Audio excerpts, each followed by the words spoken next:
Good day.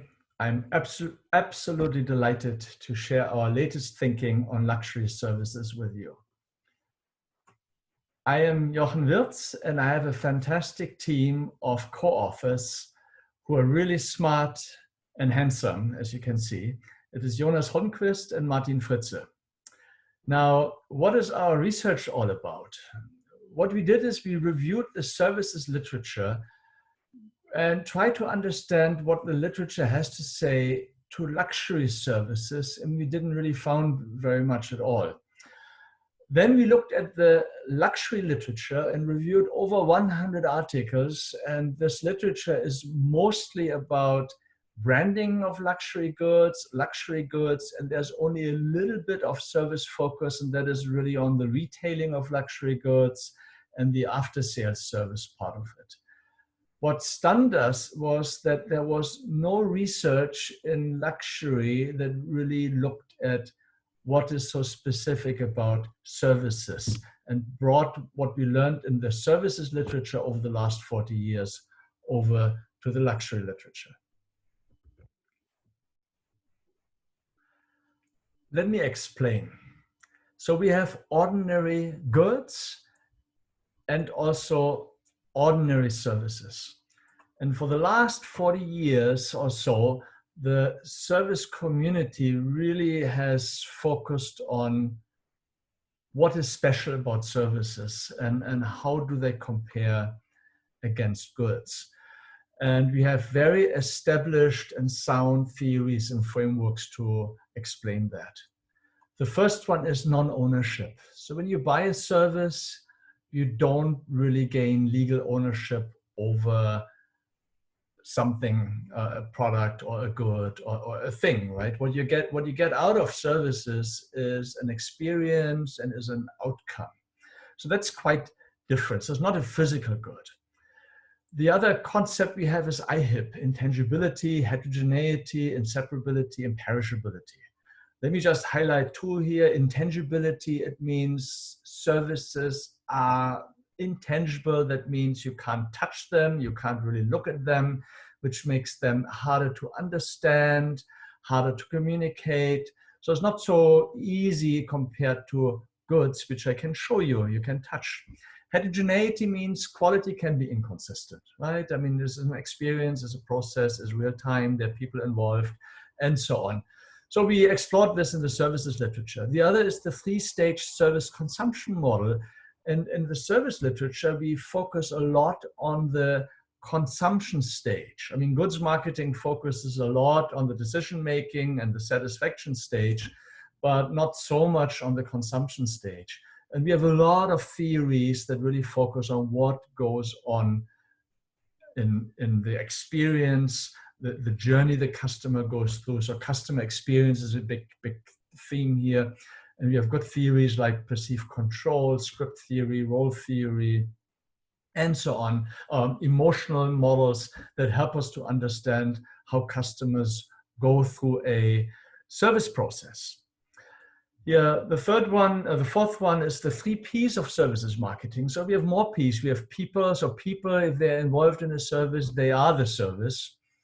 We have the physical environment, that's the service-scape, so what people experience when they're with you, and the process, of course. So these 3 Ps, again, we look very much at how do they affect the customer behavior, and the customer experience. Now let's look at the goods side of it, and there's a lot of literature, especially the luxury goods literature, spent a lot of effort and research on explaining what's the difference between ordinary goods and luxury goods. And we looked at over 20 definitions in the literature. What is a luxury good? And one common theme is that luxury goods are exclusive, prestigious, they're expensive, people are proud to own them. It gives them a lot of status owning luxury goods, right? And a second dimension that came up is really relating to the physical attributes of a luxury good. So it's of high quality, you can see the craftsmanship, there is heritage in the craftsmanship. So what stunned us a little bit is that although luxury services are really, really growing fast, they are the fastest growing segment in the luxury industry.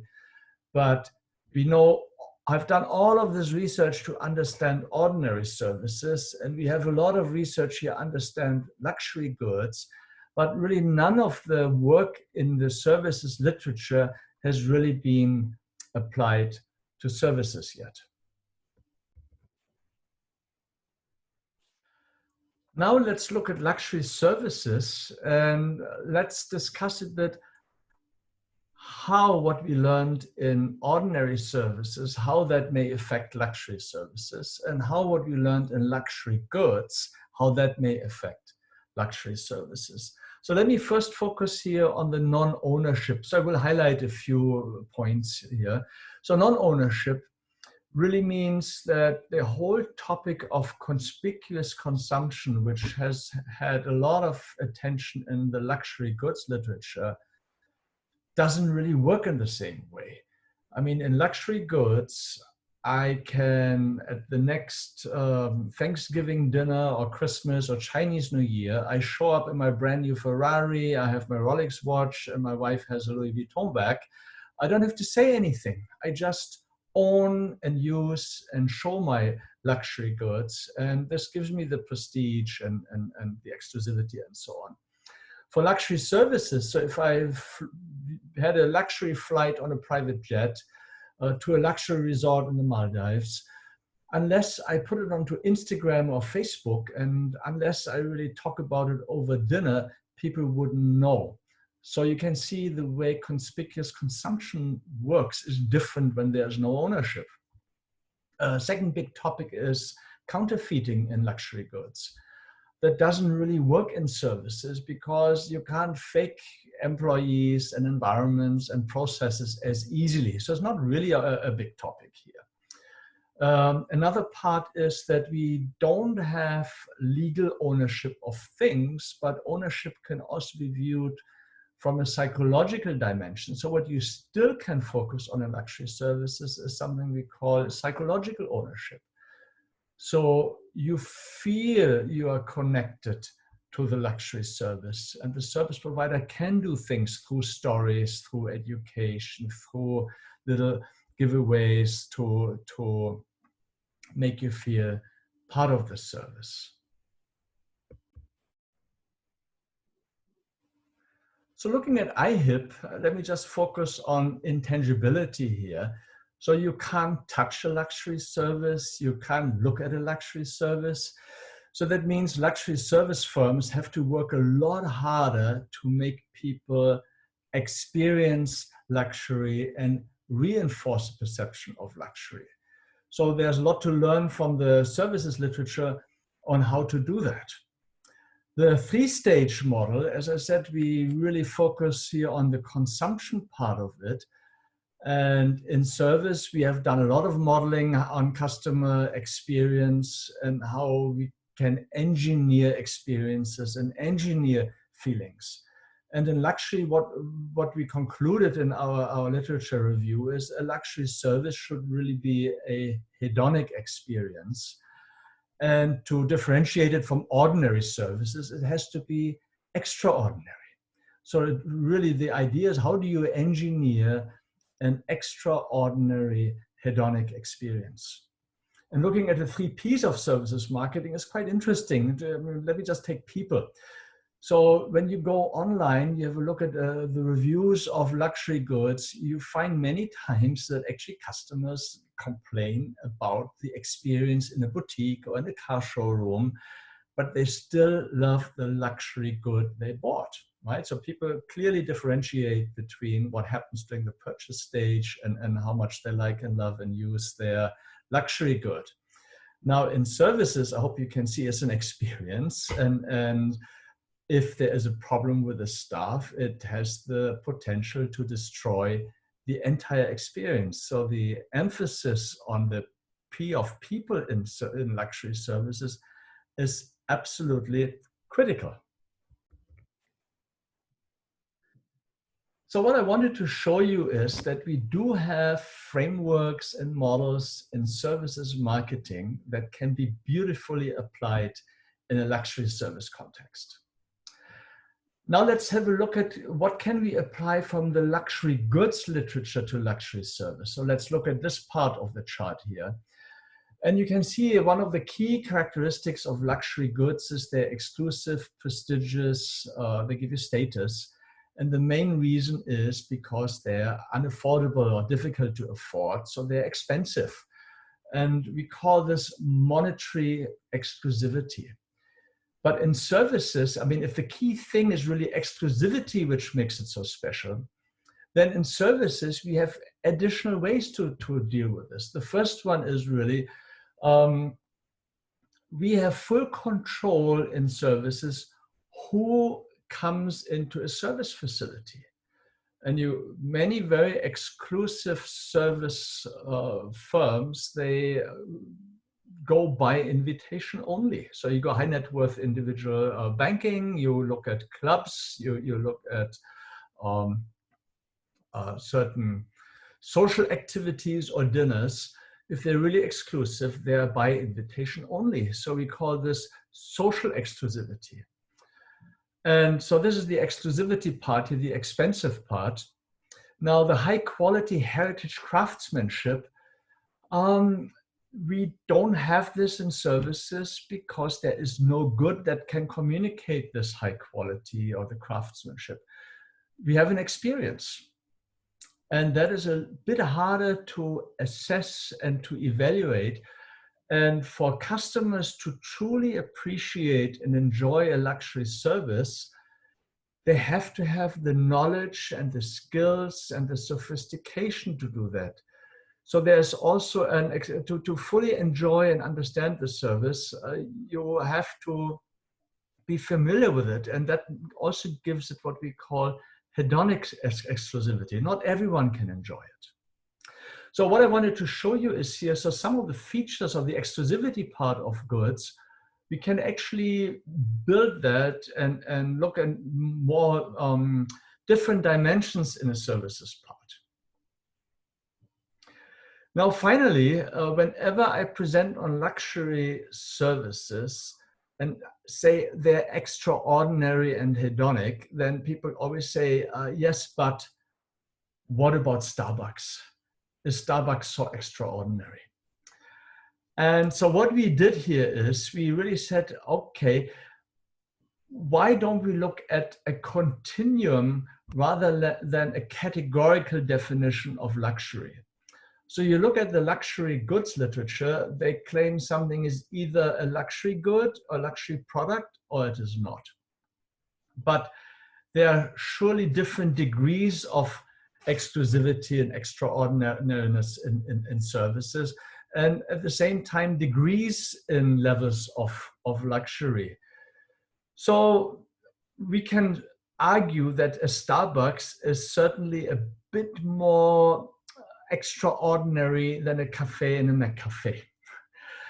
And so we just say, look, this is what we call everyday luxury. And some customers, we said, is a subjective perception. So a part of the service luxury experience is subjective. So it's a subjective experience. So if you feel the 15 minutes you spend in a Starbucks is a bit of a luxury to you, then we would call this an extraordinary luxury.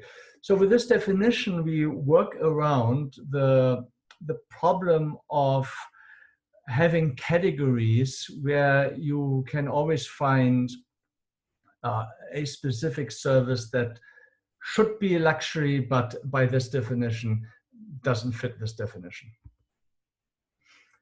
Now, we developed a definition of luxury services based on our review of the service and the luxury goods literature, and here it goes. So luxury are extraordinary hedonic experiences that are exclusive. And this exclusivity can be monetary, social, and hedonic in nature.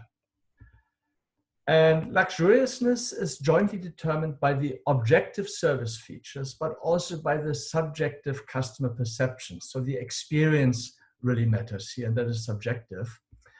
And finally, together, these characteristics place a service on a continuum ranging from everyday luxury, that is with low levels of exclusivity and low levels of extraordinariness, to elite luxury, which has very high levels of exclusivity and high levels of extraordinarity.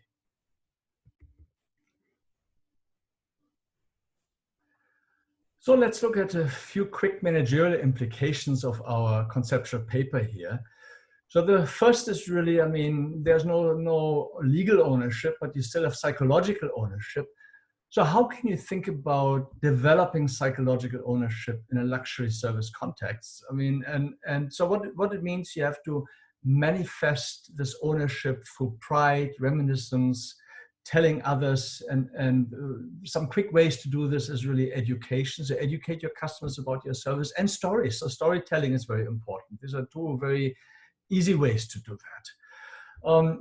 Conspicuous consumption. So, I mean, that's more difficult in luxury services. Many customers don't care, but for some, conspicuous consumption is very important. So give them the tangible cues, photos, stories again, make the experience Instagrammable, give them little pins, or what I always like to see is that business travelers often show their top level platinum cards of the hotel chain, of the airline they're with. So again, you can't tell people I'm traveling business class and first class all the time, but by putting this little card onto your bag, everyone can see it. So again, you give the, you help them to do conspicuous consumption in an inconspicuous way, if you will. And the last one here is the idea about exclusivity. So there are more ways and services to make a service exclusive. So we discussed monetary exclusivity, social exclusivity, and also hedonic exclusivity. Now, on finally further research, so our entire paper is conceptual in nature, and we produced huge tables on the differences between services in luxury, ordinary services in luxury, ordinary goods and luxury goods, and also had a lot of managerial implications which we fleshed out, and then a long list of further research opportunities. And